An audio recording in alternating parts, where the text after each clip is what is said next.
ഈശോ മിശിഹായ്ക്ക് സ്തുതിയായിരിക്കട്ടെ. സ്നേഹമുള്ളവരെ, അത്ഭുതങ്ങൾ, അടയാളങ്ങൾ എന്ന ബൈബിൾ പഠന വിചിന്തന പരമ്പരയിലേക്ക് സ്വാഗതം.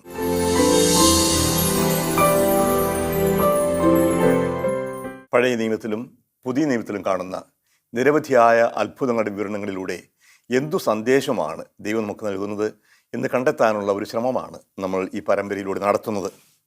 പഴയ നിയമത്തിലെ അത്ഭുതങ്ങൾ കണ്ടു കഴിഞ്ഞു. മർക്കോസ് എഴുതിയ സുവിശേഷത്തിലൂടെ നമ്മൾ കടന്നുപോയി അവിടെ പറഞ്ഞിരുന്ന വിവരിക്കുന്ന അത്ഭുതങ്ങളും എല്ലാം കണ്ടു കഴിഞ്ഞു.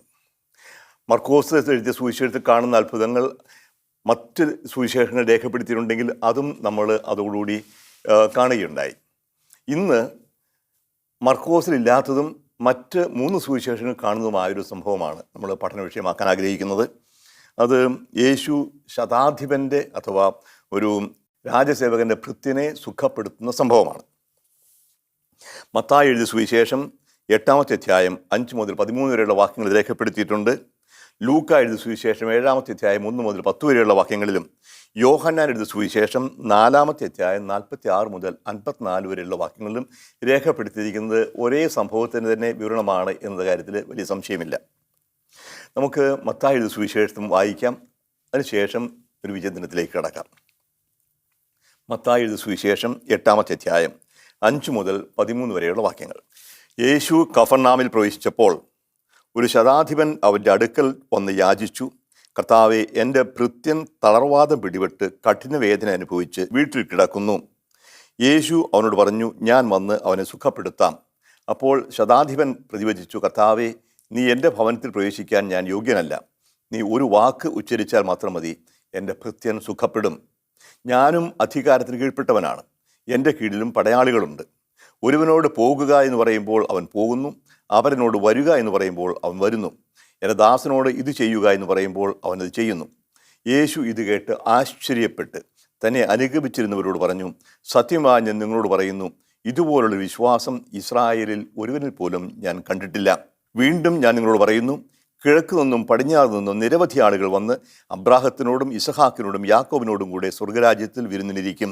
രാജ്യത്തിൻ്റെ മക്കളാകട്ടെ പുറത്തുള്ള അന്ധകാരത്തിലേക്ക് എറിയപ്പെടും. അവിടെ വിലാപവും പല്ലുകടിയുമായിരിക്കും. യേശു ശതാധിപനോട് പറഞ്ഞു, പൊയ്ക്കൊള്ളുക, നീ വിശ്വസിച്ചതുപോലെ നിനക്ക് ഭവിക്കട്ടെ. ആ സമയത്തു തന്നെ ഭൃത്യൻ സുഖം പ്രാപിച്ചു.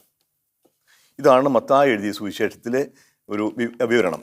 മത്തായി എഴുതിയ സുവിശേഷത്തിൽ നമുക്കറിയാം, സൂചിപ്പിക്കുകയുണ്ടായി 5 ഭാഗമായിട്ടാണ് സുവിശേഷം തിരിച്ചിരിക്കുന്നത്. 5 പ്രഭാഷണങ്ങളുണ്ട്. ഓരോ പ്രഭാഷണത്തിന് ശേഷം യേശുവിൻ്റെ പ്രവർത്തനങ്ങളുമുണ്ട്. സുവിശേഷത്തിൻ്റെ ആദ്യ ഭാഗം ആമുഖം 1 മുതൽ 4 വരെയുള്ള അധ്യായങ്ങൾ പൊതുവെ പറയാം ആമുഖമാണ്. പിന്നീട് പ്രഭാഷണം 5 മുതൽ 7 വരെയുള്ള അധ്യായങ്ങൾ ഒരു പ്രഭാഷണമാണ്, യേശുവിൻ മലയിലെ പ്രസംഗം. അതിന് തൊട്ടു പിന്നാലെ വരുന്നത് 10 അത്ഭുതങ്ങളുടെ വിവരണമാണ്. അത് 8 മുതൽ 9 വരെയുള്ള അധ്യായങ്ങളിൽ 10 അത്ഭുതങ്ങൾ. പിന്നീട് പ്രഭാഷണം, പ്രവർത്തനം, ഈ രീതിയിലാണ് മത്തായി സുവിശേഷം വിഭജിച്ചിരിക്കുന്നത്. 5 പ്രഭാഷണങ്ങൾ, അതിന് സമാന്തരമായിട്ടുള്ള 5 പ്രവർത്തനത്തിൻ്റെ ഘടകങ്ങൾ. അങ്ങനെ പഴയ നിയമത്തിലെ ആദ്യത്തെ 5 പുസ്തകങ്ങളായ മോശയുടെ പുസ്തകങ്ങൾ എന്നറിയപ്പെടുന്ന പഞ്ചഗ്രന്ഥത്തിന് സമാനമായിട്ടാണ് മത്തായി സുവിശേഷം രേഖപ്പെടുത്തിയിരിക്കുന്നത്.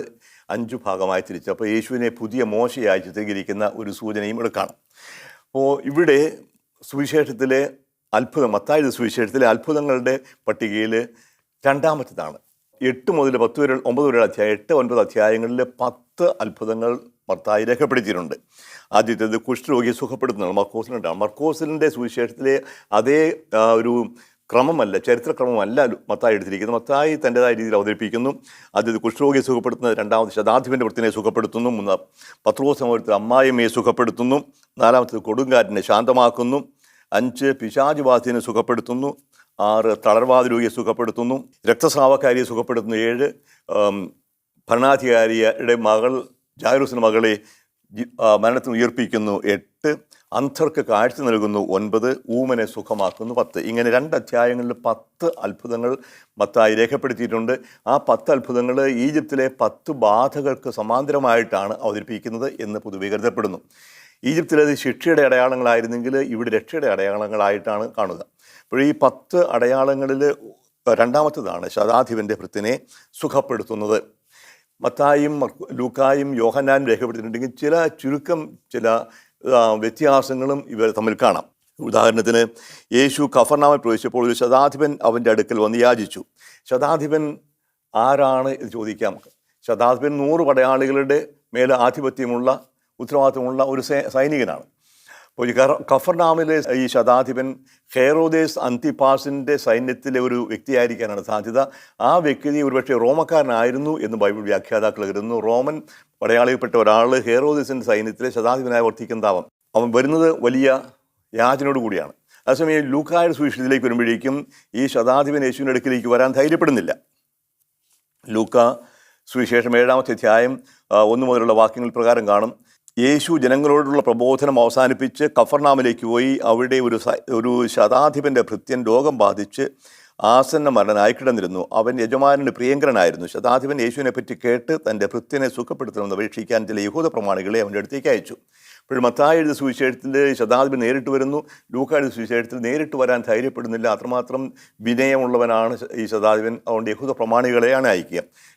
യോഹന്നാൻ എഴുതിയ സുവിശേഷത്തിലേക്ക് വരുമ്പോഴേക്കും അതൊരു വ്യത്യസ്തമായ രീതിയിലാണ്. രാജസേവകനാണ്. യോഹന്നാൻ സുവിശേഷം 4-ാമത്തെ അധ്യായം 46 മുതലുള്ള വാക്യങ്ങളിൽ അവൻ വീണ്ടും ഗലീലിലെ കാനായിലെത്തി. അവിടെ വെച്ചാണ് അവൻ വെള്ളം വീഞ്ഞാക്കിയത്. കഫർനാമിൽ ഒരു രാജസേവകനുണ്ടായിരുന്നു. അവൻ്റെ മകൻ രോഗബാധിതനായിരുന്നു. യേശു യൂദയായിൽ നിന്ന് ഗലീലിലേക്ക് വന്നു എന്ന് കേട്ടപ്പോൾ അവൻ ചെന്ന് തൻ്റെ ആസന്ന മരണനായ മകനെ ഒന്ന് സുഖപ്പെടുത്തണമെന്ന് അവനോട് അപേക്ഷിച്ചു. ഇപ്പോൾ യോഹന്നാൻ സുവിശേഷത്തിൽ രാജസേവകൻ നേരിട്ട് വരുന്നത് കാനായിലേക്കാണ്. പക്ഷേ ഈ സേവകൻ്റെ വീട് കഫർനാമിലാണ്. ഇപ്പോൾ ആ 3 ഒരാൾ തന്നെയാണ് എന്ന നിഗമനമാണ് ബൈബിൾ വ്യാഖ്യാതാക്കൾക്കുള്ളത്. രാജസേവകൻ തനിക്ക് വേണ്ടിയല്ല, അത് ഒരാൾ പറയും തൻ്റെ മകനെന്ന് പറയും, അല്ലെങ്കിൽ സേവകൻ എന്ന് പറയും. പോയി ശതാധിപൻ യേശുവിൻ്റെ അടുക്കിലേക്ക് വരുന്നു, അല്ലെങ്കിൽ ആൾക്കാരെ അയക്കുന്നു. ഇനി മത്തായിയുടെ സുവിശേഷത്തിലൂടെ നമുക്ക് കടന്നു പോകാം. അയാൾ കർത്താവേ, എൻ്റെ ഭൃത്യൻ തളർവാദം പിടിപെട്ട് കഠിന വേദന അനുഭവിച്ച് വീട്ടിൽ കിടക്കുന്നു. കർത്താവേ എന്ന വിളി തന്നെ ഓർക്കുക. അതൊരു വിശ്വാസ പ്രഖ്യാപനമാണ്. മാസ്റ്റർ, ടീച്ചർ അല്ലെങ്കിൽ ഗുരു എന്നല്ല വിളിക്കുന്നത്, കർത്താവേ എന്നാണ്. ഇപ്പോൾ ദൈവത്തെ വിളിക്കാൻ ഉപയോഗിക്കുന്ന ഒരു പദം തന്നെയാണ് ഉപയോഗിക്കുക. അപ്പോൾ വിശ്വാസത്തിൻ്റെ വലിയൊരു പ്രകടനമായിട്ട് വേണം കാണാനായിട്ട്. അപ്പോൾ യേശു പറഞ്ഞ് ഞാൻ വന്നതിനെ സുഖപ്പെടുത്താം, വളരെ ലളിതമാണ്. അപ്പോൾ അതിന് അയാൾ കൊടുക്കുന്ന മറുപടി പ്രത്യേകം നോക്കുക. കർത്താവേ, നീ എൻ്റെ ഭവനത്തിൽ പ്രവേശിക്കാൻ ഞാൻ യോഗ്യനല്ല. നീ ഒരു വാക്കുച്ചരിച്ചാൽ മാത്രം മതി, എൻ്റെ ഭൃത്യൻ സുഖപ്പെടും. ലത്തീൻ ആരാധനക്രമത്തിൽ കുർബാനയുടെ ഭാഗമായിട്ട് പറയുന്ന വിശുദ്ധ കുർബാനയെ സ്വീകരിക്കുമ്പോൾ പറയുന്നത് ഡോമിനെ നോൺ സും ദീന്യൂസ്. കർത്താവേ, ഞാൻ യോഗ്യനല്ല, നീ എൻ്റെ ഹൃദയത്തിൽ പ്രവേശിക്കാൻ യോഗ്യനല്ല. യേശുവിനെ വിശുദ്ധ കുർബാന സ്വീകരിക്കാൻ പോകുമ്പോൾ പറയുന്ന വാക്കുകളാണ് ഇവിടെ ശതാധിപൻ പറയുന്നത്. നീ എൻ്റെ വീട്ടിൽ പ്രവേശിക്കാൻ എനിക്ക് യോഗ്യതയില്ല. ദൈവികമായ സാന്നിധ്യം ഉൾക്കൊള്ളാനുള്ള എൻ്റെ ഭവനത്തിൽ കൽപ്പില്ല, ഞാൻ പാപിയാണ്. അപ്പോൾ പാപിയായ മനുഷ്യൻ ദൈവത്തിന് തിരി നിൽക്കുമ്പോൾ ഉണ്ടാകുന്ന ആ ഒരു മനോഭാവമാണ്. പത്രോസ് അത്ഭുതകരമായ മീൻപിടുത്തത്തിന് ശേഷം കർത്താവിനോട് പറയും, കർത്താവേ, എൻ്റെ കപ്പലിൽ എൻ്റെ തോണി നിൽക്കാൻ ഞാൻ യോഗ്യനല്ല. ഏശയ്യായിക്കുണ്ടായ അനുഭവം, ഏശയ്യ വിളിക്കുമ്പോൾ എനിക്ക് ദൗർഭാഗ്യം, ഞാൻ നശിച്ചു എന്ന് പറയും. ദൈവിക സാന്നിധ്യത്തിൽ നിൽക്കുന്ന, അത് മോശയ്ക്കാണെങ്കിലും ഏലിയായ്ക്കാണെങ്കിലും ഏശയ്യായ്ക്കാണെങ്കിലും ജെറമിയായ്ക്കാണെങ്കിലും ഉണ്ടാകുന്ന ഈ അനുഭവമാണ്. ഞാൻ യോഗ്യനല്ല ദൈവിക സന്നിധിയിലേക്ക് വരാൻ, അങ്ങനെ വീട്ടിൽ പ്രവേശിക്കാൻ ഞാൻ യോഗ്യനല്ല. ഒരു വാക്ക് ഉച്ചരിച്ചാൽ മാത്രം മതി, എൻ്റെ വൃത്തിയും സുഖപ്പെടും. എൻ്റെ വീട്ടിൽ പ്രവേശിക്കുക എന്നുള്ളത് ആരാധനക്രമത്തിലേക്ക് എൻ്റെ ഹൃദയത്തിൽ പ്രവേശിക്കാനായി യേശുവിനെ ഉള്ളിൽ സ്വീകരിക്കാനുള്ള യോഗ്യത എനിക്കില്ല എന്നേറ്റ് പറയുകയാണ്. അപ്പോൾ യേശുവിനോട് പറയുന്ന വാക്ക് ഈ ശതാധിപൻ്റെ വിശ്വാസം വ്യക്തമാക്കുന്നതാണ്. എന്താണ് ആ വാക്ക്? ഞാനും അധികാരത്തിന് കീഴ്പ്പെട്ടവനാണ്, എൻ്റെ കീഴിലും പടയാളികളുണ്ട്. ഇപ്പോൾ ഒരു സൈനികന് തൻ്റേതായ ജീവിതശൈലിയിൽ നിന്ന് വിശ്വാസത്തിലേക്ക് നയിക്കുന്ന ഒരു ഉദാഹരണം എടുത്ത് കാണിക്കുക. അനുദിന ജീവിതത്തിൽ നിന്ന് എപ്രകാരം ദൈവത്തെക്കുറിച്ച് അറിയാൻ സാധിക്കുന്നു. ഞാൻ ഒരു ശതാധിപനാണ്, എൻ്റെ കീഴിൽ അധികാരികളുണ്ട്, എൻ്റെ മുകളിലുള്ളവരുണ്ട്, സഹസ്രാധിപനുണ്ട്, അതിനുമുകളിൽ ലീജനുണ്ട്, താഴേക്ക് വരുമ്പോഴത്തേക്കും ദശാധിപനുണ്ട്. ഇപ്പോൾ ഒരു പട്ടാളത്തിൻ്റെ ക്രമം, വലിയ ലീജിയൻ, അതിലുള്ള കൊഹോട്ട് എന്ന് പറയും 500 പടയാളികളുള്ള, അതിനുശേഷമുള്ള 100 പേരുള്ള ശതാധിപനുണ്ട്, പിന്നെ 10 പേരുടെ മാനിപ്പൂൾ എന്ന് പറയും. ഇങ്ങനെ റോമൻ സൈന്യത്തിൻ്റെ ആ ഒരു വിഭജനം വളരെ വ്യക്തമാണ്. മുകളിൽ നിന്ന് താഴേക്ക് കൽപ്പനകൾ വരുന്നു, വളരെ വ്യക്തമാണ്. കിട്ടുന്ന ആജ്ഞ അനുസരിച്ചിരിക്കും, അതിന് പ്രത്യേക സംശയമൊന്നുമില്ല. ശതാധിപൻ പറഞ്ഞാൽ ശതാധിപൻ അനുസരിക്കുന്നവരാണ്. ഇപ്പോൾ അനുസരണത്തിൻ്റെ ഒരു ചങ്ങല മുകളിൽ നിന്ന് കൽപ്പന വരുന്നു, അനുസരിക്കുന്നു, പ്രകൃതിയിൽ കാണുന്നതാണ്. ഇപ്പോൾ രാജഭരണത്തിലും ഈ പട്ടാള ഭരണത്തിലുമുള്ള ആ ഒരു ചട്ടം, ആ ഒരു അവസ്ഥ പ്രകൃതിയിലുമുണ്ട് എന്ന് ശതാധിപൻ ഏറ്റു പറയുകയാണ്. ഞാൻ ശതാധിപൻ പറഞ്ഞാൽ എൻ്റെ കീഴിലുള്ള സേവകന്മാർ അനുസരിക്കും, ഞാൻ ചെക്ക് ചെയ്യാൻ പോകേണ്ട കാര്യമില്ല എന്ന് പറഞ്ഞതുപോലെ നീ കൽപ്പിക്കുക. അപ്പോഴെന്താണ് ശതാധിപൻ പറയാൻ ആഗ്രഹിക്കുന്നത്? ഞാൻ പറഞ്ഞാൽ എൻ്റെ പടയാളികൾ അനുസരിക്കും, നീ പറഞ്ഞാൽ ഈ രോഗം സൗഖ്യമാകും. അപ്പോഴാരാണ് നീ? അപ്പോൾ എന്ത് വിശ്വാസമാണ് ഈ ശതാധിപൻ എടുത്തു കാണിക്കുക? ആ വിശ്വാസം ഇതാണ്: നീ ഈ പ്രപഞ്ചത്തിൻ്റെ മേൽ, പ്രപഞ്ചത്തിൻ്റെ ശക്തികളുടെ മേൽ അധികാരമുള്ളവനാണ്. യേശുവിൻ്റെ ദൈവികമായ അധികാരം ഏറ്റുപറയുകയാണ് വിജാതീയനായ സൈനികൻ. യേശു അത് അത്ഭുതത്തോടെയാണ് വീക്ഷിക്കുക. മറുപടി പറയുന്നു, യേശു ആശ്ചര്യപ്പെട്ട് തന്നെ അനുഗമിച്ചിരുന്നവരോട് പറഞ്ഞു, സത്യമായി ഞാൻ നിങ്ങളോട് പറയുന്നു, ഇതുപോലുള്ള വിശ്വാസം ഇസ്രായേലിൽ ഒരുവനിൽ പോലും ഞാൻ കണ്ടിട്ടില്ല. മത്തായി സുവിശേഷത്തിൻ്റെ ഒരു പ്രത്യേകതയാണ് പലപ്പോഴും സൂചിപ്പിക്കുകയുണ്ടായി. ഇസ്രായേൽ ജനം പ്രതീക്ഷിച്ചിരുന്നതും എന്നാൽ തിരസ്കരിച്ചതുമായ വിജാതിയെ സ്വീകരിച്ച രക്ഷകനാണ് യേശു. തുടക്കം മുതലേ ഈ പ്രമേയമുണ്ട്. കാത്തിരുന്നു, പക്ഷേ ജനിച്ചു എന്നറിയുമ്പോൾ കൊല്ലാൻ ശ്രമിക്കുന്നു. ഇസ്രായേൽക്കാർ സ്വീകരിക്കാൻ തയ്യാറാകുന്നില്ല. ഫരിസേയരും അതുപോലെ തന്നെ മറ്റ് അധികാരികളുമാണ് യേശുവിനെതിരെ തിരിയുക. യേശുവിനെ വിശ്വസിക്കാൻ തയ്യാറാകുന്നില്ല, സ്വീകരിക്കാൻ സന്നദ്ധരാകുന്നില്ല. അപ്പോൾ ഇതുപോലൊരു വിശ്വാസം ഇസ്രായേലിൽ പോലും കണ്ടിട്ടില്ല. ഇതിൻ്റെയാണ് കാനാൻകാരി സ്ത്രീയുടെ വിശ്വാസത്തെക്കുറിച്ച് പറയുമ്പോഴും പറയുക. അപ്പോൾ വിജാതിയരുടെ വിശ്വാസം വളരെ വ്യക്തമായി പ്രകടമാകുന്നു. അതേസമയം രക്ഷകന് വേണ്ടി കാത്തിരിക്കുന്ന വിശ്വാസം മറ്റുള്ളവർക്ക് പകർന്നു കൊടുക്കാനായിട്ട് വിളിക്കപ്പെട്ട വിശ്വാസത്തിൻ്റെ അവകാശപ്പെടുന്ന മതാധികാരികൾക്ക് വിശ്വാസമില്ലാതായി തീർന്നിരിക്കുന്നു. അതാണ് യേശുവിൻ്റെ ഈ വാക്കിൻ്റെ അർത്ഥം. ഇതുപോലൊരു വിശ്വാസം ഇസ്രായേലിൽ ഒരുവനിൽ പോലും ഞാൻ കണ്ടിട്ടില്ല. വീണ്ടും ഞാൻ നിങ്ങളോട് പറയുന്നു, കിഴക്ക് നിന്നും പടിഞ്ഞാറ് നിന്നും നിരവധി ആളുകൾ വന്ന് അബ്രാഹത്തോടും ഇസഹാക്കിനോടും യാക്കോബിനോടും കൂടെ സ്വർഗരാജ്യത്തിൽ വിരുന്നിരിക്കും. ഇത് മത്തായിൽ കാണുന്ന മറ്റൊരു പ്രമേയമാണ്. വിളിക്കപ്പെട്ടവർ വിളി സ്വീകരിക്കുന്നില്ല, തിരസ്കരിക്കപ്പെടുന്നു. സ്വന്തം ജനം എന്ന് വിചാരിച്ചിരുന്ന ഇസ്രായേൽ പുറന്തള്ളപ്പെടുന്നു. വിജാതീയരായിരുന്നവരകത്തേക്ക് നിത്യവിധിയെക്കുറിച്ചും സ്വർഗരാജ്യത്തെക്കുറിച്ചൊക്കെ പറയുമ്പോഴും ഉദാഹരണങ്ങളിലൂടെയും ഇതാണ് എടുത്തു കാണിക്കുക. സ്വർഗരാജ്യത്തിൽ വിരുന്നിരിക്കും, രാജ്യത്തിന് മക്കളാകട്ടെ പുറത്തുള്ള അന്ധകാരത്തിലേക്ക് എറിയപ്പെടും. അവിടെ വിലാപവും പല്ലുകടിയുമായിരിക്കും. അന്തിമവിധിയെക്കുറിച്ച്, നിത്യജീവിതത്തെക്കുറിച്ച്, നരകത്തെക്കുറിച്ച്, സ്വർഗത്തെക്കുറിച്ചൊക്കെ വളരെ വിശദമായിട്ട് മത്തായിയുടെ സുവിശേഷത്തിൽ കാണും. പ്രത്യേകിച്ചും 25-ാമത്തെ അധ്യായത്തിൽ 31 മുതൽ 46 വരെയുള്ള വാക്യങ്ങളിലെ അന്തിമവിധിയിൽ. അപ്പോൾ അതിൻ്റെ ഒരു മുന്നോടിയായിട്ട്, മുന്നാസ്വാദനമായിട്ടാണ് ഇവിടെ കാണുക. ഇവിടെ വിജാതീയനായ ഒരു ശതാധിപൻ, ഒരു സൈനികൻ, പൊതുവെ ഹൂരനെന്നും വിശ്വാസമില്ലാത്തതെന്നൊക്കെ എഴുതിത്തള്ളാറുള്ള ഒരു പട്ടാളക്കാരനാണ് ഇവിടെ വിശ്വാസത്തിന് മാതൃകയായി പ്രത്യക്ഷപ്പെടുക. അതേസമയം വിശ്വാസത്തിൻ്റെ കുത്തകാവകാശം ഉള്ള നേതാക്കന്മാർ പറയും, ഇവരിൽ ആരിലും ഇപ്രകാരം വിശ്വാസം യേശു കണ്ടില്ല. അതിനുശേഷം പറയും, പൊയ്ക്കൊള്ളുക, നീ വിശ്വസിച്ചതുപോലെ നിനക്ക് സംഭവിക്കട്ടെ. ആ സമയം തന്നെ ഭൃത്യൻ സുഖപ്പെട്ടു, വിശ്വാസം പ്രകടമായി. ലൂക്കായുടെ സുവിശേഷത്തിലേക്ക് വരുമ്പോൾ പ്രത്യേകിച്ച് ഇവിടെ കാണും, ശതാധിപൻ നേരിട്ട് വരാൻ പോലും തയ്യാറാവുന്നില്ല. അത്രയും ആദരവും വിനയവുമാണ്. അതുകൊണ്ട് അദ്ദേഹം ആൾക്കാരെ അയക്കുകയാണ്. തനിക്ക് വേണ്ടി മാധ്യസ്ഥം വഹിക്കാൻ വേണ്ടി യാചിക്കാൻ വേണ്ടി പ്രതിനിധികളെ പറഞ്ഞയക്കുന്നു. അവിടെ ആസന്നമരണനായ രോഗബാധിതനായ സേവകന് വേണ്ടി. അവിടെ ഒന്ന് യേശുവിൻ്റെ അടുക്കൽ അവർ മാധ്യസ്ഥം വഹിക്കുന്നുണ്ട്. ഇയാൾ ഞങ്ങൾക്ക് വേണ്ടി വലിയ കാര്യം ചെയ്തവനാണ്, സിനഗോഗ് പണിത് തന്നിട്ടുണ്ട് എന്നൊക്കെ പറഞ്ഞ് മധ്യസ്ഥൻ പ്രാർത്ഥന നടത്തുന്നു. യേശു കൂടെ പോകാൻ തയ്യാറാവുന്നു. 6-ാമത്തെ വാക്യത്തിലേക്ക് വരുമ്പോഴേക്കും, അവൻ വീടിനോട് അടുക്കാറായപ്പോൾ ശതാധിപൻ തൻ്റെ സ്നേഹത്തിൽ ചിലരെ അയച്ച് അവനോട് പറഞ്ഞു, കർത്താവെ, അങ്ങ് ബുദ്ധിമുട്ടേണ്ട, അങ്ങ് എൻ്റെ വീട്ടിൽ പ്രവേശിക്കാൻ ഞാൻ യോഗ്യനല്ല. കർത്താവ് പറഞ്ഞ അതേ കാര്യങ്ങൾ തന്നെ. അങ്ങയെ നേരിട്ട് സമീപിക്കാൻ പോലും ഞാൻ യോഗ്യനല്ല എന്ന് വിചാരിച്ചു. ഒരു വാക്ക് ഉച്ചരിച്ചാൽ മാത്രം മതി, എൻ്റെ ഭൃത്യൻ സുഖപ്പെട്ടുകൊള്ളും. അതാ വിശ്വാസം. കാണണ്ട, കേൾക്കണ്ട, ഒരു കാര്യം പറഞ്ഞാൽ മതി. ഇപ്പോൾ ഇത് മത്തായിൽ കണ്ട അതേ ഉദാഹരണം തന്നെ ഇവിടെയും പറയുകയാണ്. ഒരു പ്രകൃതിയുടെ നിയമം ഈ പട്ടാളത്തെ നിയമത്തിന് സമാനമാണെന്നും ഈ പട്ടാളത്തിലെ മേലുദ്യോഗസ്ഥന്മാർ കൽപ്പിച്ചാൽ താഴെയുടെ അനുസരിക്കുമെന്നും അതുപോലെ പ്രപഞ്ചത്തിൻ്റെ അതിനാഥനായ നീ കൽപ്പിച്ചാൽ മാറും. പ്രകൃതിയുടെ അധിപനാണ്. പറയാതെ പറയുകയാണ്. ശിഷ്യന്മാർ കണ്ടതാണ്. ഇപ്പോൾ പല രീതിയിൽ പ്രകൃതി ശക്തികളെ ചൊൽപ്പടിക്ക് നിർത്തുന്ന, കാറ്റും കോളും നിറഞ്ഞ കടലിൽ ശാന്തത കൊണ്ടുവരുന്ന, കൊടുങ്കാറ്റ് ശമിപ്പിക്കുന്ന, എന്തും വാക്കനുസരിച്ച് പ്രവർത്തിക്കുന്ന ആ ഒരു യേശുവിൻ്റെ അധികാരം ഏറ്റുപറയുകയാണ്. അങ്ങൊരു വാക്കുച്ചരിച്ചാൽ മാത്രം മതി, എൻ്റെ ഭൃത്യൻ സുഖപ്പെട്ടുകൊള്ളും. അതിന് യേശു കൊടുക്കുന്ന മറുപടി ഇതാണ്: ഇത് കേട്ട് വിസ്മയിച്ചു തന്നെ അനുഗമിച്ചിരുന്ന ജനക്കൂട്ടത്തിന് നേരെ തിരിഞ്ഞ് അവൻ പറഞ്ഞു, ഞാൻ നിങ്ങളോട് പറയുന്നു, ഇസ്രായേലിൽ പോലും ഇതുപോലൊരു വിശ്വാസം ഞാൻ കണ്ടിട്ടില്ല. യേശു ഒന്നും പറഞ്ഞില്ല. ഇവൻ്റെ വിശ്വാസം ഏറ്റുപറഞ്ഞു. അവൻ സൗഖ്യമായി. അയക്കപ്പെട്ടവ തിരിച്ചു ചെന്നപ്പോൾ ഭൃത്യൻ സുഖപ്പെട്ടിരിക്കുന്നത് കണ്ടു. ഇപ്പോൾ രണ്ടും വിശ്വാസത്തിൻ്റെ പ്രാധാന്യം എടുത്തു കാണിക്കുന്നു. മത്തായും ലൂക്കായും. നമ്മൾ മത്തായിലും ലൂക്കായിലും കാണുന്ന പൊതുവായ കാര്യങ്ങൾ ഒരു പൊതുവായ സ്രോതസ്സിൽ നിന്ന് ലോഗിയൻ ക്വെല എന്ന് പറയുന്ന ക്യൂ അഥവാ ചൊല്ലുകളുടെ സമാഹാരത്തിന് എടുത്തതാണെന്ന് ഒരു കാഴ്ചപ്പാടുണ്ട്, ആയിരിക്കാം. പക്ഷേ ഇവിടെ ഇതിന് സമാന്തരമായി യോഹന്നാൻ സുവിശേഷത്തിലും കാണുന്നുണ്ട് ഒരു സംഭവം. അത് യോഹന്നാൻ്റെ സുവിശേഷത്തിൽ 4-ാമത്തെ അധ്യായം 46 മുതൽ 54 വരെയുള്ള വാക്യങ്ങളാണ്.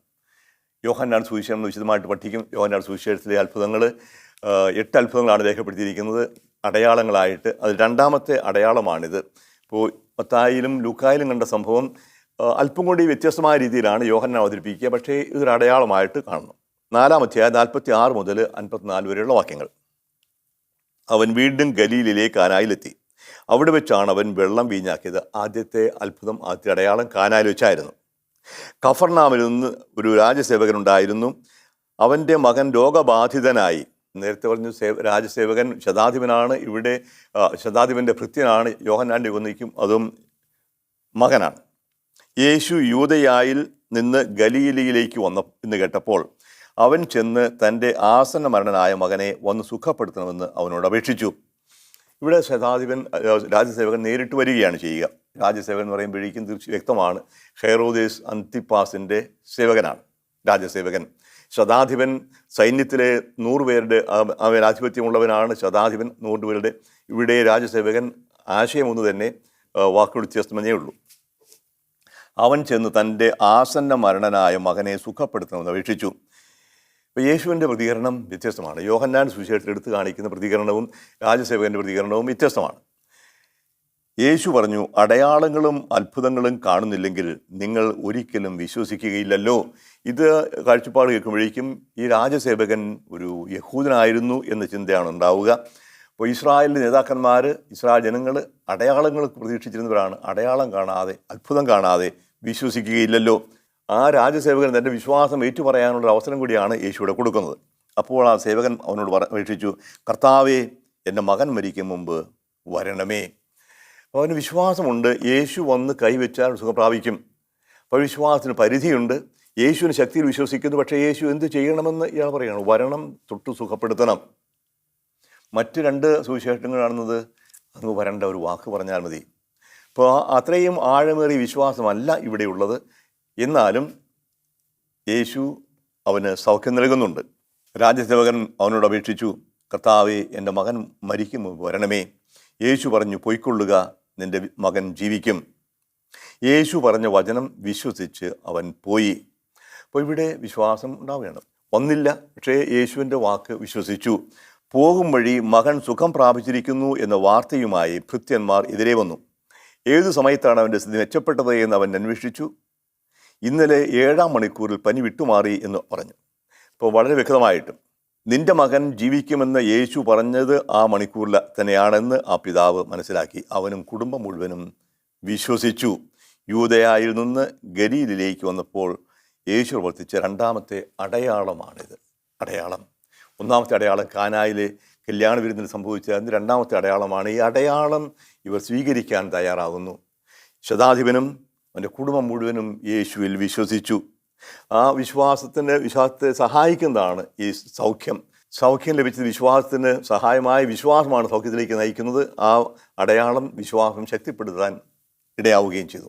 ഇപ്പം 3 സുവിശേഷങ്ങളും പറയുന്നത് ഒരേ സംഭവമാണ്, മർക്കോസിൽ കാണാത്തതുമാണ്. വിശ്വാസവും രോഗശാന്തിയും. യേശു ആരാണെന്ന് ഏറ്റുപറയുക, വിശ്വസിക്കുക, ആ വിശ്വാസമാണ് എടുത്തു കാണിക്കുന്നത്. അപ്പോൾ ഈ അടയാളങ്ങളുടെ എല്ലാം, അത്ഭുതങ്ങളുടെ എല്ലാം മുഖ്യമായ ഒരു ലക്ഷ്യം ഇതാണ്, വിശ്വാസത്തിലേക്ക് നയിക്കുക. എന്താണ് വിശ്വസിക്കേണ്ടത്? ദൈവമുണ്ടെന്ന് വിശ്വസിക്കുക, ദൈവം എൻ്റെ പിതാവാണെന്ന് വിശ്വസിക്കുക, ദൈവം തൻ്റെ ഏകജാതനെ നമുക്ക് രക്ഷകനായി സഹോദരനായി തന്നിരിക്കുന്നു വിശ്വസിക്കുക. യേശുവിലൂടെയാണ് ദൈവം നമ്മോട് സംസാരിക്കുന്നത്, യേശുവിലൂടെയാണ് ദൈവം നമുക്ക് രക്ഷ നൽകുന്നത്. യേശുവിനെ രക്ഷകനായി സ്വീകരിക്കണം. ആ വിശ്വാസത്തിലേക്ക് നയിക്കുന്നതാണ് ആ വിശ്വാസം ഏറ്റുപറയാൻ സഹായിക്കുന്നതാണ്. ആ വിശ്വാസത്തിന് ജീവിക്കാൻ സഹായിക്കുന്നതായിരിക്കണം അത്ഭുതങ്ങൾ, അടയാളങ്ങൾ. അത്ഭുതങ്ങൾക്ക് വേണ്ടിയല്ല, അത്ഭുതങ്ങൾ അടയാളങ്ങളായിട്ട് കാണാനാണ് ശ്രദ്ധിക്കേണ്ടത്. തീർച്ചയായിട്ടും എല്ലാ രോഗങ്ങളും അത്ഭുതകരമായി സുഖപ്പെടുന്നില്ല, എല്ലാ കുരുടന്മാർക്കും അത്ഭുതമായ കാഴ്ച കിട്ടുന്നില്ല. യേശുവിൻ്റെ കാലത്ത് സംഭവിച്ചിട്ടില്ല, ഇന്നുമില്ല. അപ്പോൾ ഈ സംഭവിക്കുന്ന ഇതെല്ലാം അടയാളങ്ങളാണ്. ഈ അടയാളങ്ങൾ നമുക്കൊരു വിശ്വാസത്തിലേക്ക് നയിക്കുന്ന മാർഗമാകണം, അവസരങ്ങളാകണം. ഇപ്പം ബൈബിളിലെ അടയാളങ്ങൾ നമ്മൾ മത്തായി എഴുതിയ സുവിശേഷത്തിൽ വീണ്ടും ചില അടയാളങ്ങൾ കാണും. നമ്മൾ വിശദമായിട്ട് അതിലേക്ക് കടന്നു പോകാനായിട്ട് ആഗ്രഹിക്കുന്നില്ല. കടലിന് മീതെ നടക്കുന്ന പത്രോസിനെ കുറിച്ച് പറയുന്നുണ്ട്. പത്രോസ് അത്ഭുതകരമായി മീനിൻ്റെ വായിൽ നിന്ന് ഒരു നാണയം കണ്ടെത്തുന്ന കഥ മത്തായി പറയുന്നുണ്ട്. ചുരുക്കമായി മത്തായിൽ മാത്രം കാണുന്ന ചില സാഹചര്യങ്ങളുണ്ട്. ഇപ്പോൾ വിശദമായിട്ട് നമ്മളിലേക്ക് കടക്കാൻ ആഗ്രഹിക്കുന്നില്ല. പക്ഷേ ഇവിടെ ഈ സുവിശേഷങ്ങളിലൊക്കെ കാണുന്ന ഒരു കാര്യം എടുത്തു പറയാൻ ആഗ്രഹിക്കുന്നത് ഈ അത്ഭുതങ്ങളെല്ലാം അടയാളങ്ങളായിരുന്നു. പഴയ നിയമത്തിലും പുതിയ നിയമത്തിലും ഒരുപോലെ.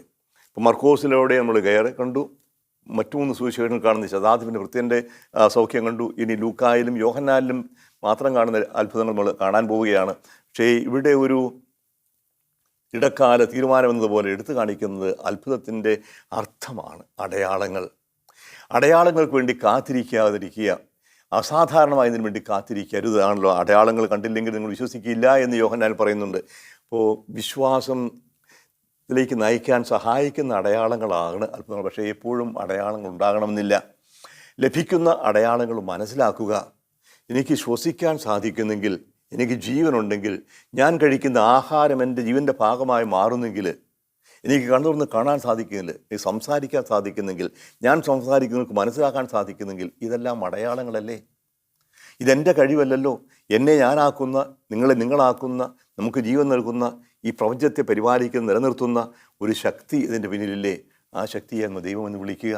എല്ലാറ്റിനും ഒരു കാരണമുണ്ട്, എല്ലാറ്റിനും ഒരു ഉറവിടമുണ്ട്, ഒരു ഉടയവനുണ്ട്, ഒരു അതിനാഥനുണ്ട്.